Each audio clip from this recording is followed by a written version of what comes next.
Howdy, Sailor the Piper Man, Piper the Sailor Man, Piper Man the Sailor, Sailor the Piper Man.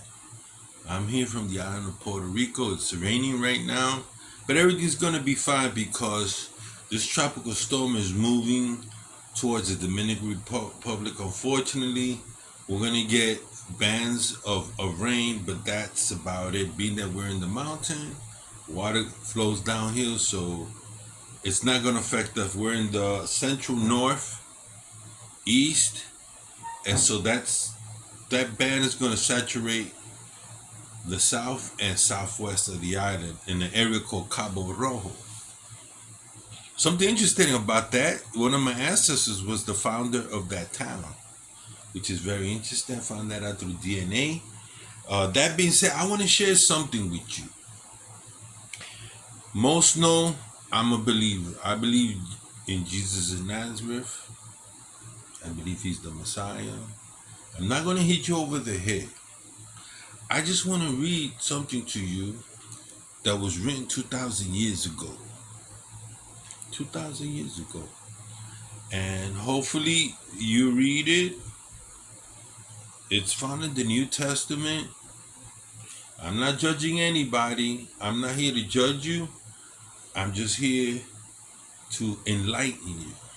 And in enlightening you, you know, it could be any book. I like Dunes. I like different books. I like Shakespeare. I like this. It just so happens that a lot of people view the Bible as literature. Well, if that's what your view is, then I think that you would be interested in what I'm going to read to you, whether you're a believer or non-believer. Because it's very interesting. It really, really is. To the times that we live in and what is going down around the world, this is very interesting. And this portion reading where I'm going to read from is from the Gospel of Luke. The Gospel of Luke. You got Matthew, Mark, John, and you got Luke. It's one of the Gospels. Yeah. You can go online and go to search and pull up a Bible and go straight to the book of Luke. This is in Luke chapter 21. Chapter 21. Like Blackjack 21. 21. And verse, let's see, V and the number verse 25 for those that have never read it. And I want to read this because this is very interesting. This is about the coming of the Son of Man. It's about Jesus returning, and I'm sure that many of you have heard about the coming of Jesus, or you might have been a little kid and gone to Sunday school, or you might go through YouTube videos and you see this crazy man with a sign in your neck of the woods yelling from the top of his lungs, Jesus is coming, the end of the world. You know, when I was a little kid and walked around Times Square, we had a couple of guys that were like, they seemed to be homeless with these signs. I never forget them. You know, they're talking about that the end of the world is near, and that just over 40 years ago, or 40, 50 years ago, when I saw these people. They're no longer there. And I would always wonder, why would somebody spend his life proclaiming something, saying something was motivating them, you know? So I'm here reading this, and I hope it motivates you to continue to read. It says here, verse 25. I'm at Luke chapter 21, verse 25. It says, "Then there will be signs in the sun, moon, and stars, and there will be anguish on the earth among nations, bewildered by the roaring of the sea and the waves." Some version says perplexities, which means not being able to cope with what's going on. And here it's talking about the roaring of the sea and the waves. People will faint or tremble from fear and expectation of the things that are coming on the world. In other words, there are people here already know, like, we're in the end times. There are many of us who sat, heard preachers, talk about famine, pestilence, earthquakes, wars, rumors of wars. And Christ said, this is not the end yet. This was said 2,000 years ago. Now what we see is those things that each century had. There's always been earthquakes, there's always been pestilence, but things seem to be accelerating faster and faster and faster. And I just find that interesting how people are reacting to flooding, waves, perplexed, like, oh, this can't be happening to me. You know, like what happened in Maui. People like, oh, how can this happen? They're looking for it. They're not blaming Oprah Winfrey. They're blaming the government. They're saying it's a conspiracy. You know, people begin thinking all kind of things and about the oceans. Are we going to have a tsunami? What's going on? And earthquakes. And you notice now there have been earthquakes. And right now the state of Washington is on fire. So you got, why is there fire here, fire there, fire there?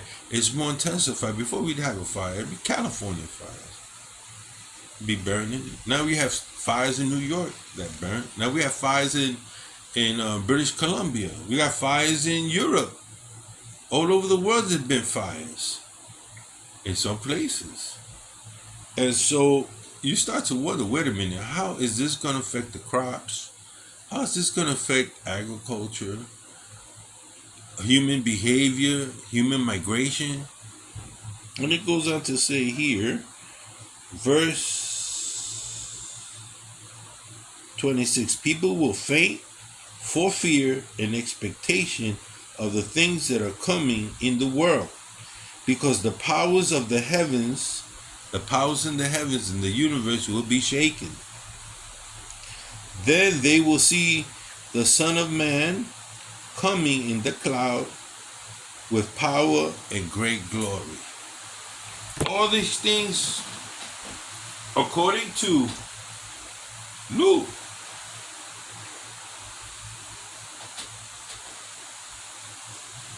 all these things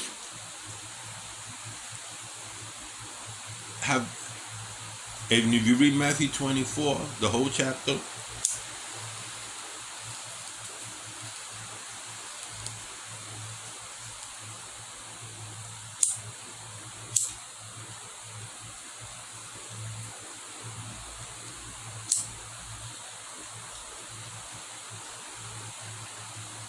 this is my Aristocrat, very nice, from the Crown pipes.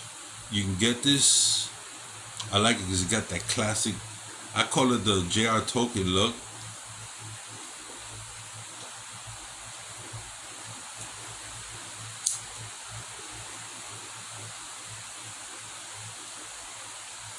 Very nice. I'm still breaking it in. But like I'm saying, you ever watch the Fellowship of the Rings? Well, if you don't notice, there's certain things that happen in Fellowship of the Rings that seem to be apocalyptic, good versus evil, and the culmination of a war, a last war, like the Bible talks about Armageddon. It will be a last war before Christ appears. And there's a war that's going on. I think it's the Five City movie, the Five City, where there's wars and dwarves fighting, and everybody's trying to fight for material goods that are in that huge castle. And then over the ridge, when it seems they're gonna lose, there comes a man in a white horse. And I think 2 or 3 of the battles, Gandalf is that man in white and shining, and he's got a staff, and he's coming. And according to some of the writing of J.R. Tolkien, he was influenced by Bible prophecy.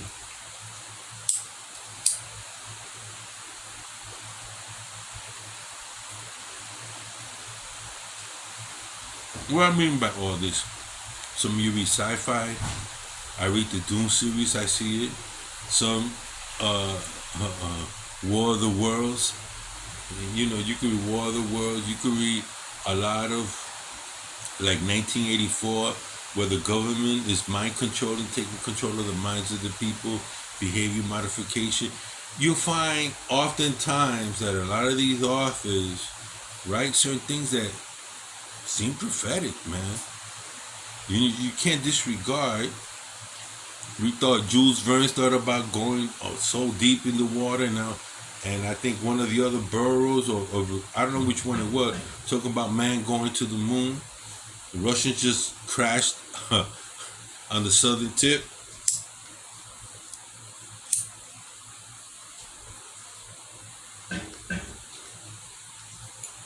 So I'm just saying, if you're gonna read Nostradamus, which a lot of people do, and you're gonna read Dan Brown, you might as well read the good book itself. And those Hebrew prophets, let me tell you, man, they've been accurate. The Dead Sea Scrolls, they've been accurate. And it's interesting that in 1948, the state of Israel became a state, and at the same time, the Dead Sea Scrolls were found.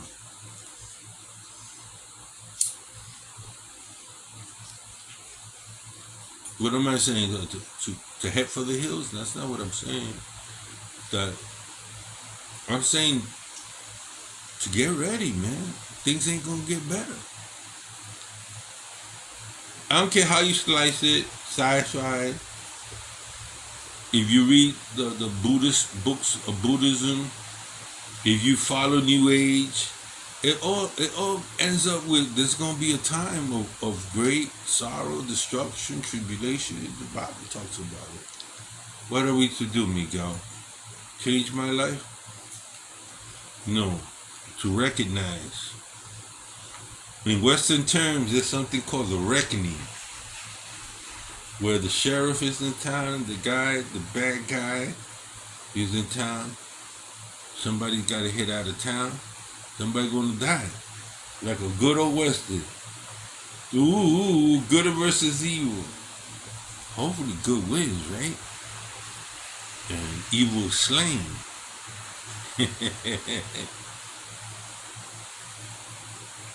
So, just check it out yourself. Check out other literatures as to the times that you're living in. Just saying. Well, I'm here smoking.